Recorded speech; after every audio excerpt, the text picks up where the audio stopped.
মিষ্টি, আর আপনারা দেখছেন মিষ্টির রান্নাঘর। তো আজকে আমি একটা পনিরের রেসিপি বানাবো, সেটা হচ্ছে মশলা পনির। তো এটার জন্য আমার লাগছে পনিরটাকে এরকম বড় বড় করে কিউব করে কেটে নিয়েছি, ঠিক আছে। এবার এটাকে আমি ভেজে নেব। তারপরে আমার ফোড়নের জন্য লাগছে তেজপাতা, গোটা শুকনো লঙ্কা, কসুরি মেথি আর গোটা জিরে, পেঁয়াজ বাটা, আর কিছুটা পেঁয়াজ কুচি করে নিয়েছি আমি, এই যে এরকম কিউব কিউব করে কেটে নিয়েছি, কাঁচা লঙ্কা। এছাড়া লাগছে এখানে আমার আছে আদা, সাদা তিল আর দই, এটাকে আমি একসাথে পেস্ট করে নিয়েছি। এবার চলুন কিভাবে বানাই আপনাদের দেখাচ্ছি।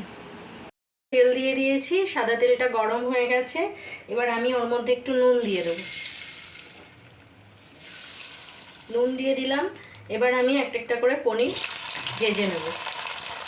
এই পনিরটাও বেশি ভাজবো না, তাহলে শক্ত হয়ে যাবে, জাস্ট একটু হালকা করে সাঁতলিয়ে নেব।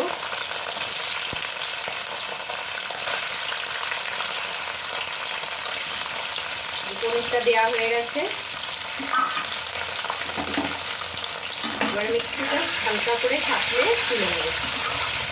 দেখুন ভাজা হয়ে গেছে। আমি বেশি তো ভাজবো না, হালকা হালকা করে ভাজবো। এই ভাজা হয়ে যাওয়ার পর আমি এক একটা পনিরকে আমি বাটিতে সামান্য একটু জল নিয়েছি, সেই জলটার মধ্যে তুলে দেবো। তাহলে পনিরটা না জুসি থাকবে, একদম শক্ত হয়ে যাবে না। একটা একটা করে পনির তুলে। আচ্ছা, এই যে কড়াইয়ের মধ্যে এবার আমি ফোড়ন দিচ্ছি, দুটো তেজপাতা, একটা শুকনো লঙ্কা। এই শুকনো লঙ্কাটাকে একটু ভেঙে একটা শুকনো লঙ্কা। আচ্ছা, এটার মধ্যে আমার আছে গোটা জিরে আর কসুরি মেথি, এটা ফোড়ন দিয়ে দিলাম।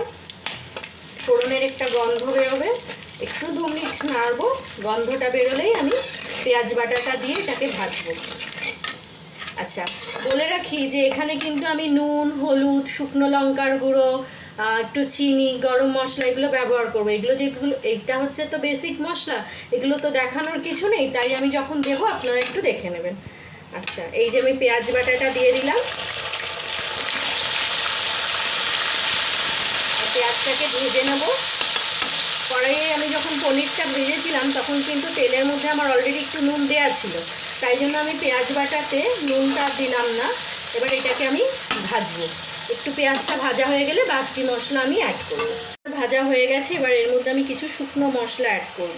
প্রথমে আমি দেবো হলুদের গুঁড়ো, তারপরে আমি দেবো লঙ্কার গুঁড়ো। তো লঙ্কার গুঁড়োটা আপনারা কীরকম ঝাল খান সেই হিসাবে দেবেন। আর সামান্য একটু জিরে গুঁড়ো, আর সামান্য একটু ধনে গুঁড়ো। এটা দিয়ে আমি ভালো করে মিশিয়ে নেব মশলাটাকে। আচ্ছা, এইবার যে এটা মেশানো হয়ে গেছে, এবার যে বাটা মশলাটা আমি বানিয়ে রেখেছিলাম, যেটা সাদা তিল, দই আর আদা দিয়ে, ওই মশলাটা আমি আস্তে আস্তে ঢেলে দেবো।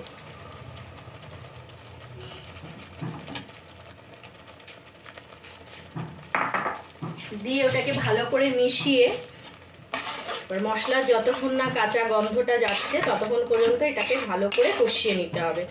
এবার কষাতে কষাতে একটু ঢাকা দেবেন, ঢাকা দিয়ে দিয়ে কষাবেন, তাহলে একটু তাড়াতাড়ি হয়ে যাবে। আর যেহেতু এর মধ্যে দই আছে তো সেই জন্য কি বলুন তো, দইটা যদি আপনি গ্যাসটা বাড়িয়ে দেন তাহলে দইটা ফেটে ছানা ছানা হয়ে যাবে। এবার এটাকে আমি ঢাকা দিয়ে কম আঁচে আস্তে আস্তে করে মশলাটা কষিয়ে নেব। পুরো ভাজা হয়ে গেছে, মশলা থেকে তেল ছেড়ে দিয়েছে। এবার আমি একটুখানি এর মধ্যে স্বাদ মতো চিনি দেবো, আপনারা যেরকম মিষ্টি খাবেন সেই হিসাবে দেবেন। আর আমি কিছু কাঁচা লঙ্কা চিড়ে রেখেছিলাম, সেগুলো দিলাম। আর যে পেঁয়াজটা আমি কিউব করে কেটে রেখেছিলাম, সেই পেঁয়াজটাও এর মধ্যে আমি দিয়ে দিলাম। দিয়ে এবার আমি এটাকে ভালো করে মিশিয়ে নেব।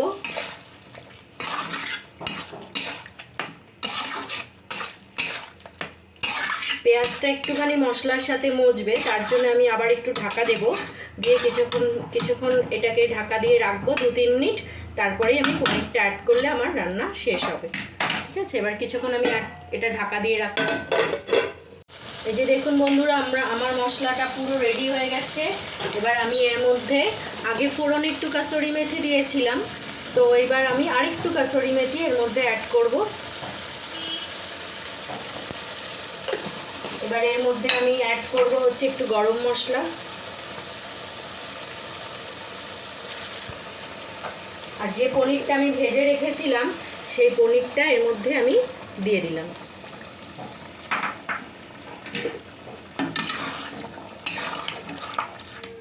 ভালো করে মিশিয়ে নেব মশলাগুলোর সাথে পনিরটাকে